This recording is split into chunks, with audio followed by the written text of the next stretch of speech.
بسم اللہ الرحمن الرحیم۔ السلام علیکم ورحمۃ اللہ وبرکاتہ۔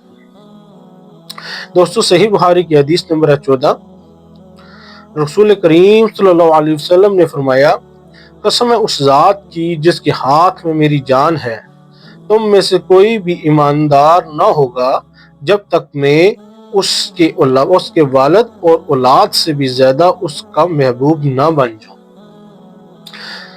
اچھا دوستو، جو ہے نا کہ نبی پاک صلی اللہ علیہ وسلم فرما رہے ہیں کہ تم میں سے کوئی بھی ایماندار یعنی ایمان والا نہیں ہوگا جب تک نبی پاک صلی اللہ علیہ وسلم کی ہستی اور نبی پاک صلی اللہ علیہ وسلم جو ہے نا کہ نبی پاک صلی اللہ علیہ وسلم کی محبت اس کے دل میں اس کی اولاد اور اس کے والد سے زیادہ نہ ہو جائے۔ اب جو ہے نا اس کے ساتھ ایک حدیث ہے، صحیح بخاری کی حدیث نمبر 15، جس میں نبی پاک صلی اللہ علیہ وسلم فرما کے رہے ہیں، حضرت صلی اللہ علیہ وسلم فرما رہے ہیں، تم میں سے کوئی شخص ایماندار نہ ہوگا جب تک اس کے والد اور اولاد اور تمام لوگوں سے زیادہ اس کے دل میں میری محبت نہ ہو جائے۔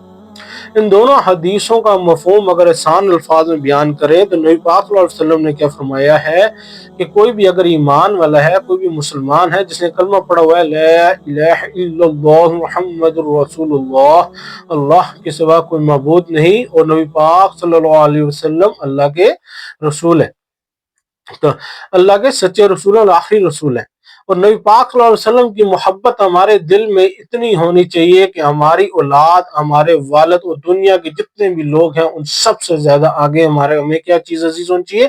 نبی پاک صلی اللہ علیہ وسلم کی محبت ہونی چاہیے۔ نبی پاک صلی اللہ علیہ وسلم کا جہاں پر بھی نام آئے تو ہمیں کیا کرنا چاہیے؟ سب سے پہلے ان پر درود بھیجنا چاہیے صلی اللہ علیہ وسلم۔ جب بھی ان کا ذکر آنا چاہیے تو ہمیں ادب و احترام سے سننا چاہیے۔ جب بھی ان کا ذکر آئے، نبی پاک صلی اللہ علیہ وسلم کی ذات کا ہستی کا ذکر آئے تو ہمیں کیا کرنا چاہیے؟ ادب سے سننا چاہیے۔ اپنے والدین کو، اپنی اولاد کو، اپنے گھر والوں کو ان کے مقام کے بارے میں بتانا چاہیے۔ ہمیں جو ہے نا کہ ہمارے جو ہے نا ہمارے نزدیک جو سب سے افضل ہستی کیا ہے دنیا میں، کون ہے؟ نبی پاک صلی اللہ علیہ وسلم تھے۔ نبی پاک صلی اللہ علیہ وسلم کی عزت اور ان کی محبت ہمارے دل میں سب سے زیادہ ہونی چاہیے۔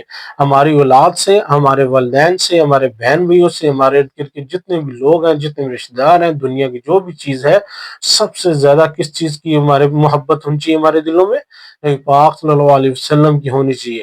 اگر یہ محبت نہیں ہوگی تو سمجھو ہم ایمان والے نہیں ہیں، ہمارے ایمان میں کمی ہے۔ ایک ایماندار نہیں ہوگا یعنی ایمان والا نہیں ہوگا۔ نبی پاک صلی اللہ علیہ وسلم کا فرمان ہے کہ ایماندار نہیں ہوگا یعنی ایمان والا نہیں ہوگا اگر اس کے دل میں میرے لیے محبت نہ ہو، دنیا کی ساری چیزوں سے زیادہ محبت اس کے دل میں نہ ہو۔ تو ہمیں کیا کرنا چاہیے کہ جہاں پر بھی نبی پاک صلی اللہ علیہ وسلم کا نام آئے، ذکر آئے، سب سے پہلے ان پر درود بھیجنا چاہیے۔ اور دوسری چیز یہ ہے کہ جو ہے نا کہ اگر ہمارے دل میں جو ہے نا کہ ہمارے والدین کی یا ہمارے بہن بھائیوں کی یا اولاد کی اگر محبت زیادہ ہے تو پھر جو ہے نا کہ ہمارے ایمان کمزور ہے۔ ہمیں اللہ پاک پختہ ایمان نصیب فرمائے، نبی پاک صلی اللہ علیہ وسلم کی جو ہے نا کہ ہستی کی جو ہے کے ساتھ محبت کرنے کی توفیق عطا فرمائے۔ اور جہاں پر بھی نبی پاک صلی اللہ علیہ وسلم کے نام کی تذلیل کی جا رہی ہو، اللہ پاک ہمیں اتنی طاقت دے کہ ہم اس کو ہاتھ کی طاقت سے روک سکیں۔ جزاک اللہ جی، اللہ پاک ہمیں عمل کرنے کی توفیق عطا فرمائے۔ جزاک اللہ۔